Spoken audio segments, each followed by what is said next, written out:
"Fly this helicopter and I'll marry you." The words came out of Victoria Sterling's mouth with the same contempt she reserved for trash on the sidewalk. The 31-year-old CEO of Sterling Aviation looked down at the scruffy-looking black man who had offered to fly her corporate helicopter. It was Monday morning at the skyscraper heliport in Chicago, and Victoria urgently needed to get to Detroit to close a $50 million deal. Her private pilot had canceled at the last minute due to a medical emergency, and all the replacements in the city were unavailable. Marcus Thompson, 35, was only there because he had gone up to the terrace looking for a quiet place to eat the sandwich he had gotten at the shelter. His clothes were a strange mix of hand-me-downs, a faded military jacket over a torn shirt and dirty pants. His curly hair was unkempt, and his unshaven face completed the look of someone society had forgotten. "Miss, I can fly this helicopter," Marcus had said with a calmness that contrasted with his appearance. His voice was firm, without submission or desperation, just a simple statement of fact. Victoria's two assistants burst into cruel laughter. "Man, you probably don't even know how to drive a car properly," scoffed James, the senior assistant, adjusting his Hermes tie. "How about going to look for some coins in the fountain down there?" Victoria crossed her arms, her Louboutin heels clicking impatiently on the concrete. She had inherited Sterling Aviation from her father and turned the company into a national powerhouse. People like Marcus were invisible to her, urban obstacles that occasionally got in her perfect way. "Look, I don't know what kind of fantasy you're living," Victoria said, her voice dripping with venom, "but this is an $8 million helicopter, not a video game. You should be looking for a job or, I don't know, taking a shower." Marcus kept his gaze fixed on her, no anger visible, just a disturbing serenity. "I can fly," he repeated, as if he hadn't heard the insults. The situation was absurd. Victoria was desperate. The contract in Detroit couldn't wait, and traffic would make it impossible to get there on time. But accept help from a homeless man? The idea was ridiculous to the point of being offensive. "You know what?" Victoria smiled wickedly, deciding to have some fun with the situation. "If you can get this helicopter off the ground and get me to Detroit safe and sound, I'll marry you. How about it? Let's see if you're as confident as you seem." James and Rebecca, the junior assistant, laughed even louder. The proposal was so absurd that Victoria knew there was no risk. It was just a cruel way to humiliate the man before calling security. Marcus nodded once, without smiling, without showing any emotion. "I accept," he said simply, walking toward the helicopter. For a second, Victoria felt something strange, a chill she couldn't explain. There was something about Marcus's posture, the way he moved toward the aircraft, that didn't fit with the image of a desperate homeless man. When Marcus opened the cockpit door and sat down in the pilot's seat as if it were his second home, Victoria realized that perhaps she had underestimated something. His hands touched the controls with a familiarity that made her stomach churn. "He's really going to try to fly," Rebecca whispered, suddenly less confident. The helicopter's engine roared to life with a precision that silenced everyone on the terrace. Marcus hadn't hesitated for a second when starting the machine. Every movement was fluid, automatic, professional.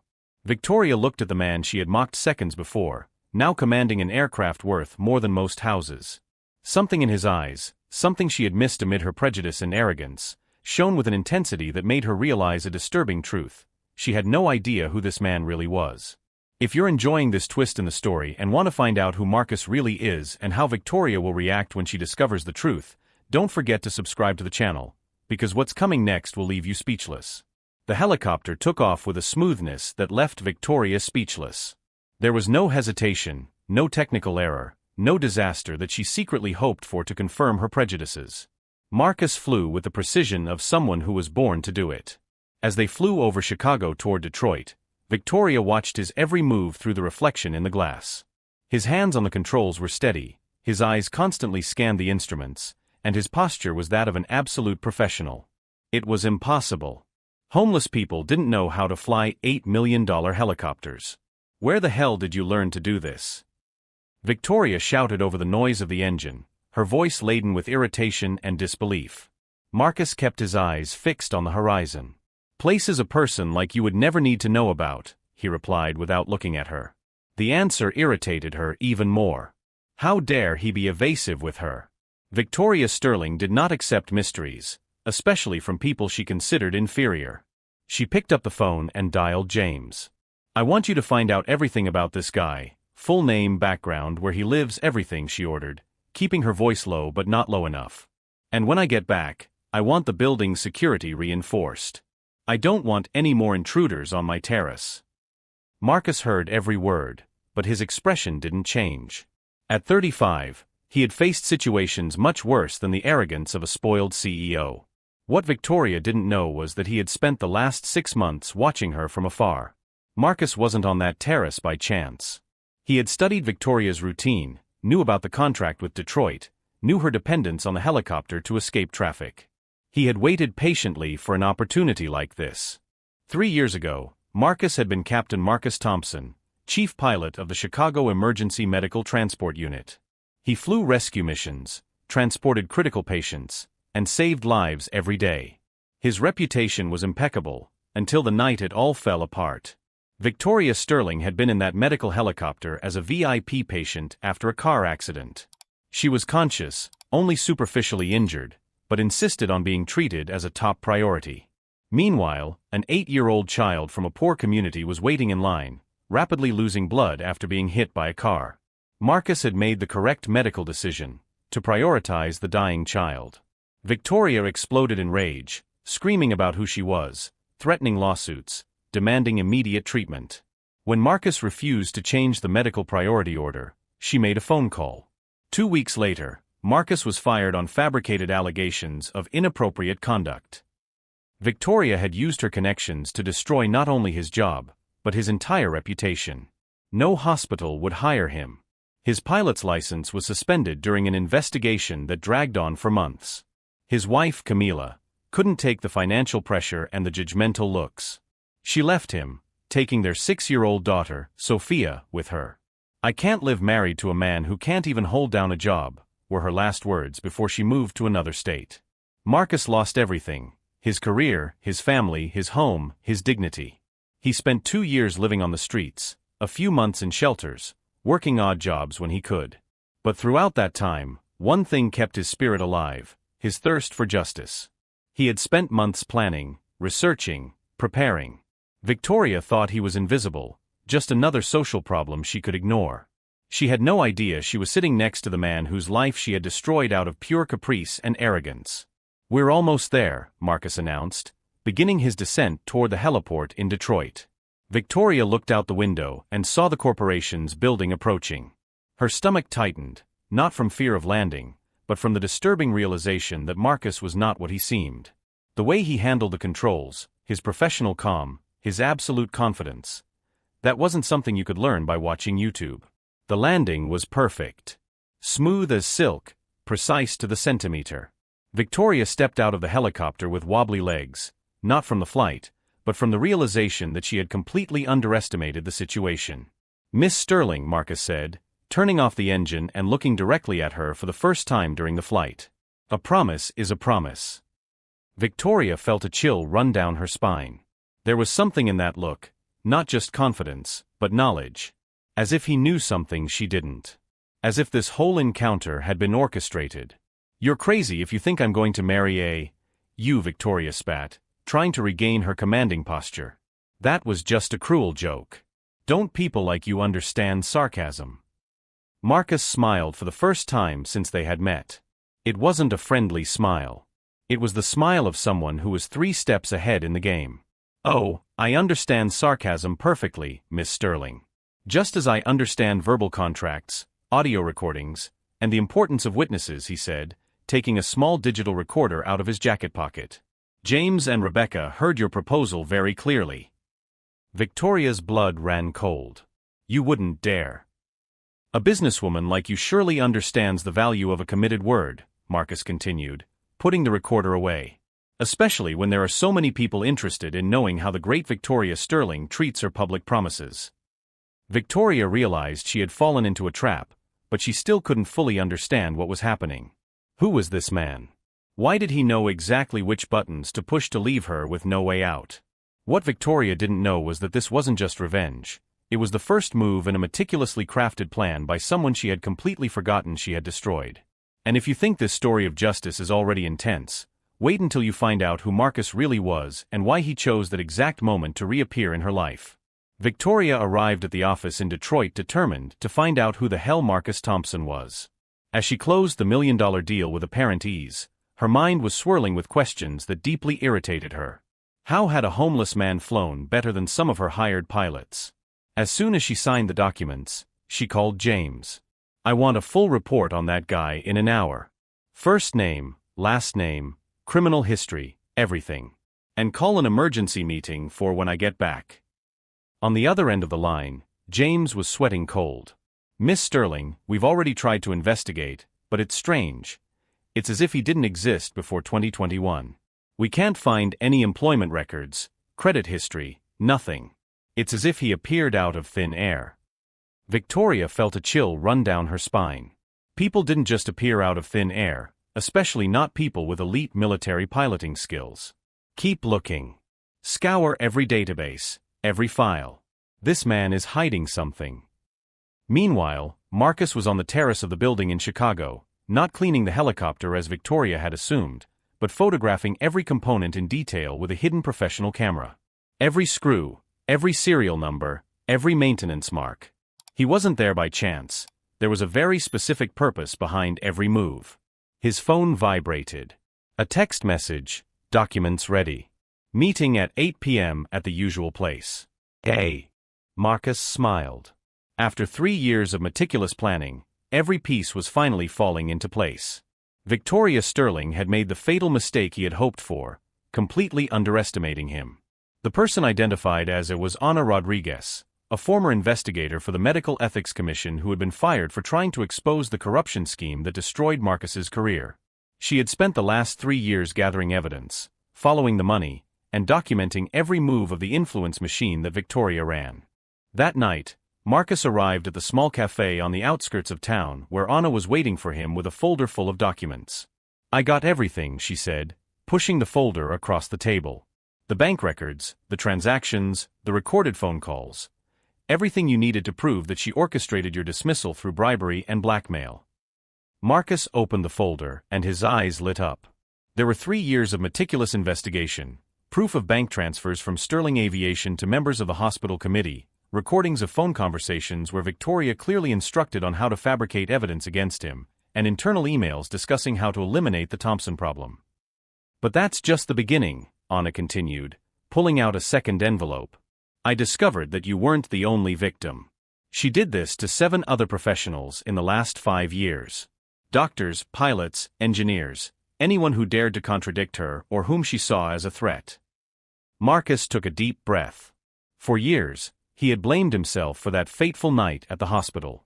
He had questioned whether he had really made the right decision in prioritizing the child over Victoria. Now, seeing the extent of her systematic cruelty, he realized it had not been an error in judgment, it had been pure malice. "There's more," Anna said, opening her laptop. "I got access to Sterling Aviation's internal records. Guess what, the helicopter you flew today? It's been overdue for maintenance for 3 months. The safety certificates were forged." Marcus swallowed hard. "Are you saying she put me in a dangerous aircraft?" "Not just you. She's been cutting maintenance costs for years, falsifying safety documents and putting passengers at risk to increase profits. If something had gone wrong today, you would have been blamed for the accident. It was a perfect situation for her, either you died trying, or you crashed and was sued for negligence." The revelation hit Marcus like a punch in the stomach. Victoria hadn't just destroyed his life years ago, she had planned to finish the job that morning. The cruel marriage proposal hadn't been mere humiliation, it had been a calculated attempt at murder disguised as a joke. "She really thought I would die trying to fly," Marcus muttered, the reality of the situation finally crystallizing. Anna nodded grimly. "The technicians who falsified the documents have already agreed to testify. They are willing to testify that Victoria personally ordered them to ignore safety protocols." Marcus closed his eyes, remembering the strange feeling he had when he started the helicopter's engine. Some instruments had faltered momentarily, small signs that something was not right. His military experience had saved him.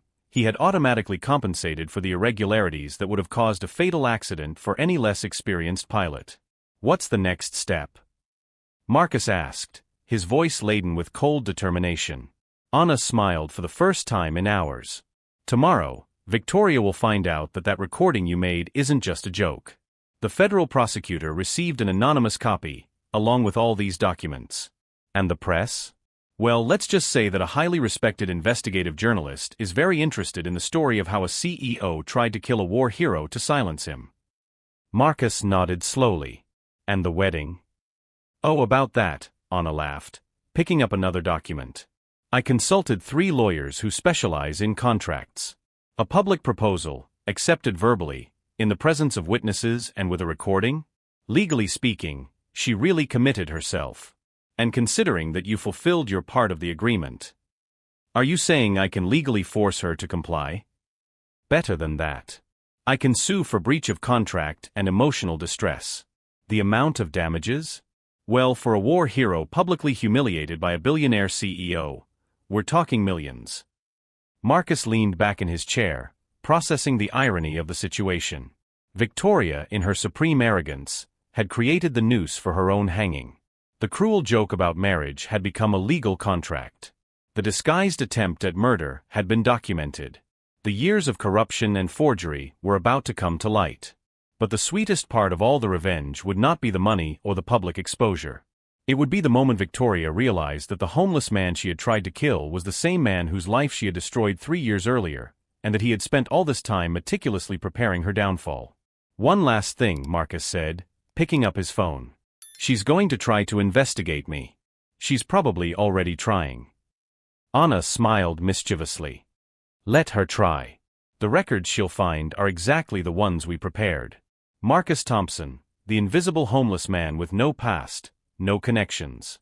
What she doesn't know is that Captain Marcus Thompson was officially declared dead in combat 3 years ago, at least in the records she can access.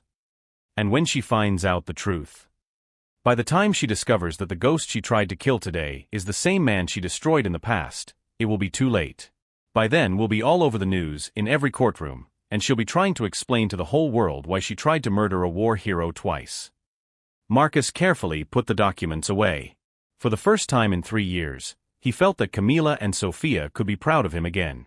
Not just for surviving, but for turning his apparent destruction into the foundation of perfect justice.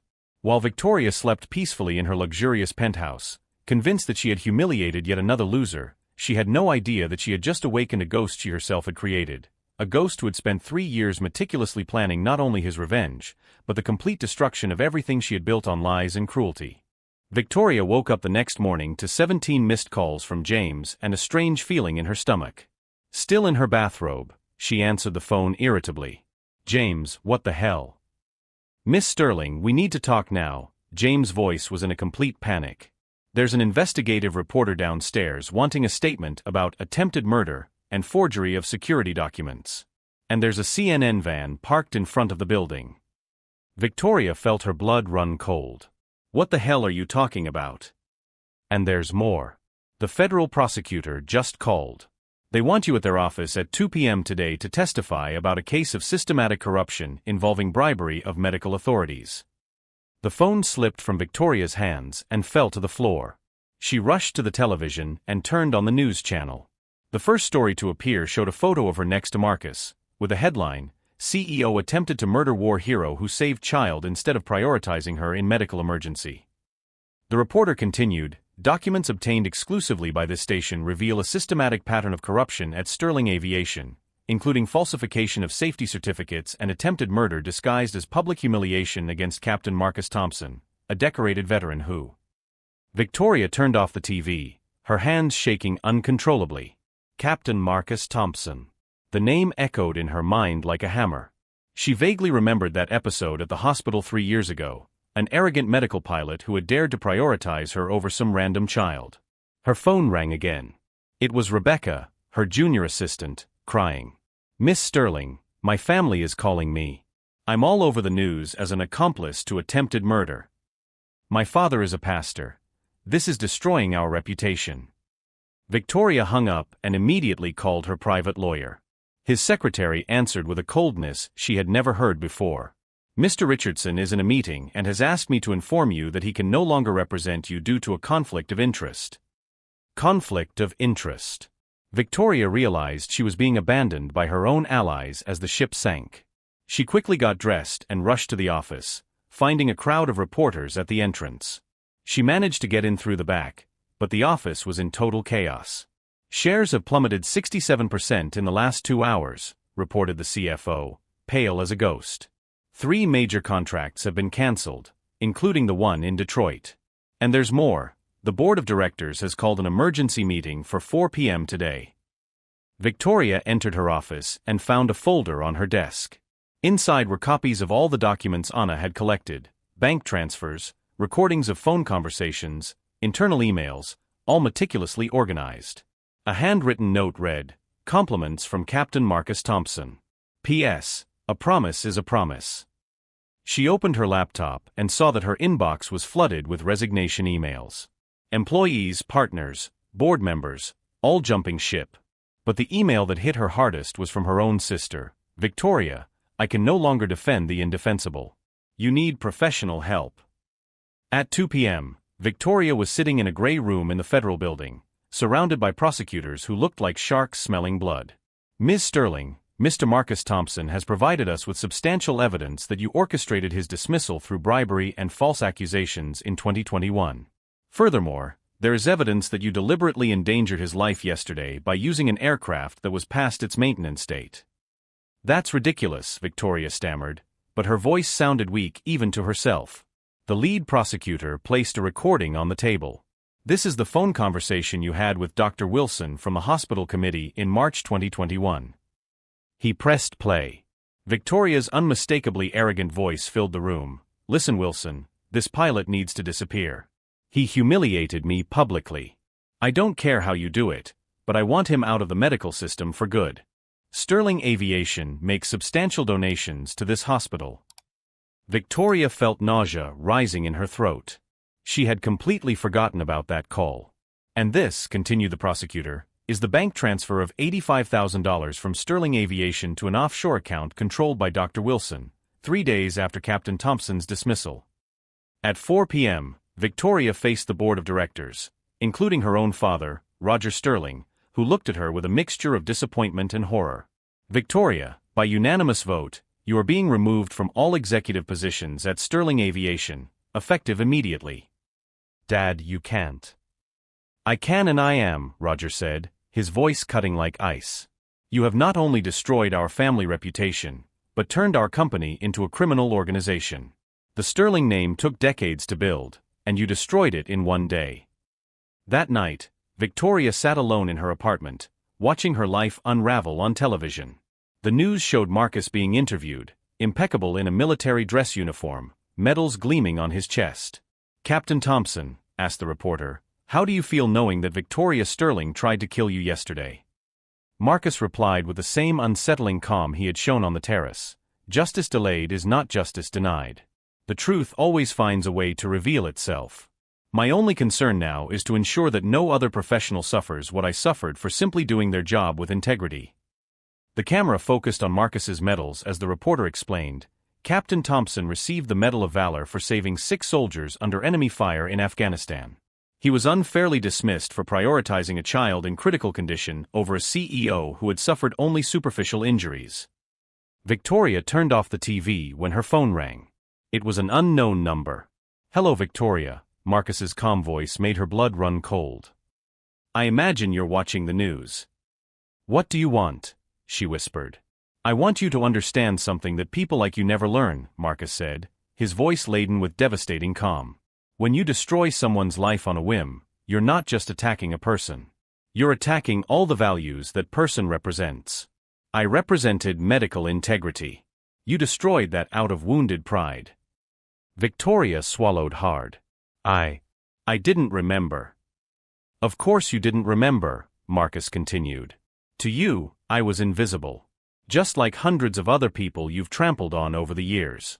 But do you know what the difference is between us, Victoria? When I fell, I learned to get back up. When you fall, and you are falling now, you don't have that ability." "You planned all of this," Victoria realized, the reality finally crystallizing. "I planned justice," Marcus corrected. "Revenge would be to let you live in ignorance.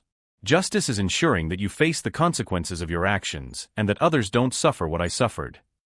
As Victoria tried to process the magnitude of the devastation that had befallen her life in less than 24 hours, she still didn't know that this was only the beginning.